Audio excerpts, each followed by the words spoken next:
Giving users a personalized experience is key to building successful actions. A simple thing like getting permission to use your user's name and email can be a game changer. With those data points, you can keep track of that particular user's preferences and provide them with a richer and more customized experience. For example, you could save your users' food preferences when they've signed into your action so you can provide better recommendations in the future. A frictionless way to do this is through what's called account linking, with Google Sign-In for the assistant. Actions on Google offers 3 different account linking types: Google Sign-In, OAuth only, or OAuth and Google Sign-In. Let's explore the different scenarios for each option and how to implement them. With Google Sign-In, your user's ID is managed by Google, so you don't need to build an account system or worry about OAuth. This type of account linking is great for standalone actions, and if you are already using Google Sign-In for mobile or web. Google Sign-In for Assistant is just like Google Sign-In for any other platform. As the user is engaging with your action, you tell Google when to ask the user if they want to share their basic information with your action. If the user agrees to share their information, the assistant will send an ID token with each following request.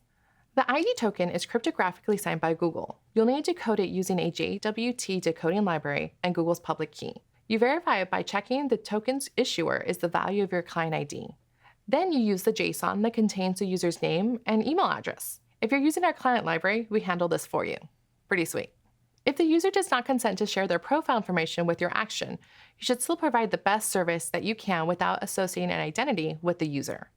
The second account linking type is OAuth, which supports 2 industry standards OAuth 2 flows, the implicit and authorization code flows. You might want to consider using this flow if you have an existing implementation of an OAuth server and you cannot extend the endpoints to support Google Sign-In protocols.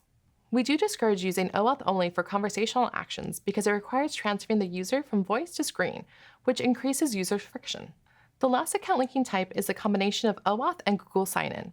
Imagine you have an existing application and you allow signups using multiple identity providers, not just Google. You might have existing user data if, for example, your users already have a loyalty card or membership with your service.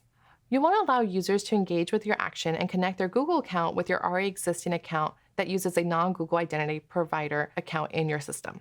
To allow for this, you'll want to implement OAuth and Google Sign-In. This combines Google Sign-In with the standard OAuth flow used as a fallback. So during the account linking flow, you tell Google to prompt the user, asking if they want to share their basic information with your action. If their Gmail email isn't in your database, you'll want to provide one of 2 options to the user. The first option is to support account creation via voice, which immediately creates a new account using the data contained in the Google ID token. The second option is disallowing account creation via voice.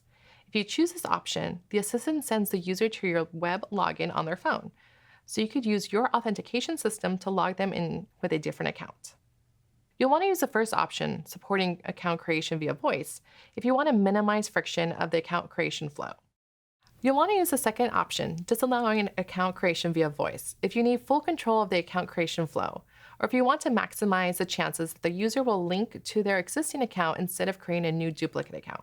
Connecting their account to a non-Google account is important in cases where you want to provide different experience options or if you're logging their activities that would affect the user later.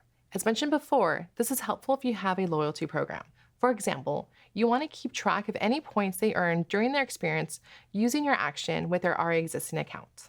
The OAuth and Google Sign-In flow gives you the highest linking conversion rate because your Google users get a streamlined linking experience while other users that are registered using another account type can still link their account and sign into your service.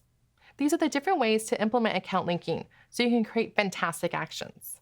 Interested in learning more about account linking? We've added some resources in the description below. We also have an active community, so you can ask your questions and share your ideas with everyone. Let us know what you build on Twitter by using the hashtag AOGDevs. I'm Jessica Danae Early Cha. Thanks for watching, and I look forward to seeing you use account linking in your actions.